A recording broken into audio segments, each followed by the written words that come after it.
Welcome to the EVO Studio.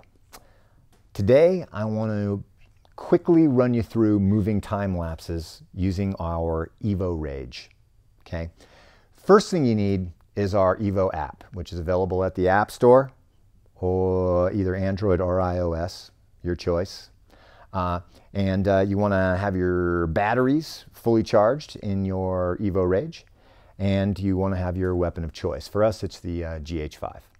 Now, mind you that our EVO app has to cover all of our products, and it weighs heavier towards the smartphone side of things. So you'll learn to ignore a lot of the bells and whistles that are just not applicable to real manual professional photography. Once the app is downloaded to your device, make sure the Bluetooth, of course, is turned on because you're going to need that Bluetooth connection. The app itself connects fairly easily.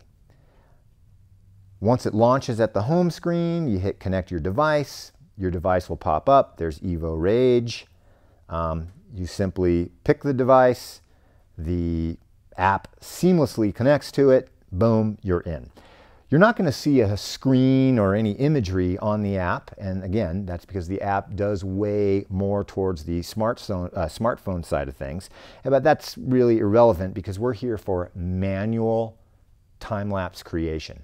So, you'll notice that there's a little switch at the bottom of the app that switches between camera and video mode. For the moving time-lapse, you're going to have to toggle that to video.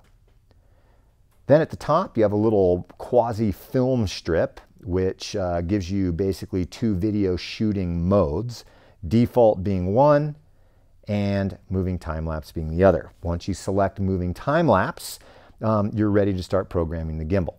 Now, first off, you want to go to your mode button on your gimbal and quickly press it once to put the gimbal into, we'll just, for lack of a better word, call it mode 1. And this allows you 360-degree control of your Rage gimbal using the little thumb joystick. And this is important for programming your moving time-lapse because that way you actually can create a dynamic moving time-lapse with more than just two stopping points. So I'm going to then move my gimbal into its first place. I'm going to start way over to the left and the lens way up high. And I'm going to go back to my app and I'm going to choose that point. For point 2, I'm going to go just kind of over here in the middle, drop the lens back down, and I'm going to select point 2, or point B. I'm going to go over and start getting ready to select point C, and I'm going to pop the lens back up, and I'm going to select point C, and then heck, let's just even do a point D right back in the middle. Boom, point D. Now, I'm going to go on to next here, and now the moving time-lapse function on the app is going to ask me to program the interval. I recommend just leaving the interval all the time, especially for professional photographers like yourself, just leaving it at ½ second. Regardless of what you're doing and programming into your actual device, your actual camera, leave the app version, just the time-lapse function there on ½ second, and that's just going to give you the smoothest movement. For the duration, I'm going to pick 30 seconds for this demonstration, just so we can actually see things going. At this point, you'd want to go ahead and you can start your device.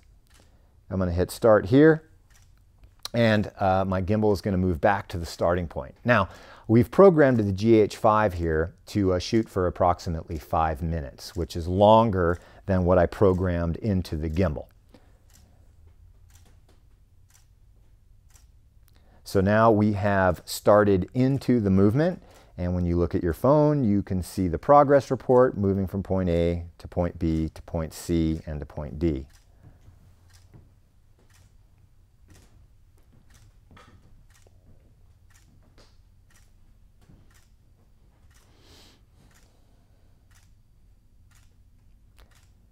Approaching the end of the 30-second lapse, coming up to point D.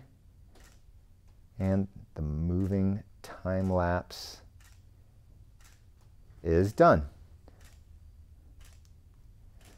That is the simple nature of creating a moving time-lapse with our EVO Rage. Things just to highlight and remember. Full battery charge. Make sure your device is properly balanced on the gimbal. And when you download our app, remember, it weighs heavily to the smartphone side, so you're going to want to ignore a lot of those bells and whistles and just think manually. But of course, you're used to that because you're a professional photographer, and manual is just better.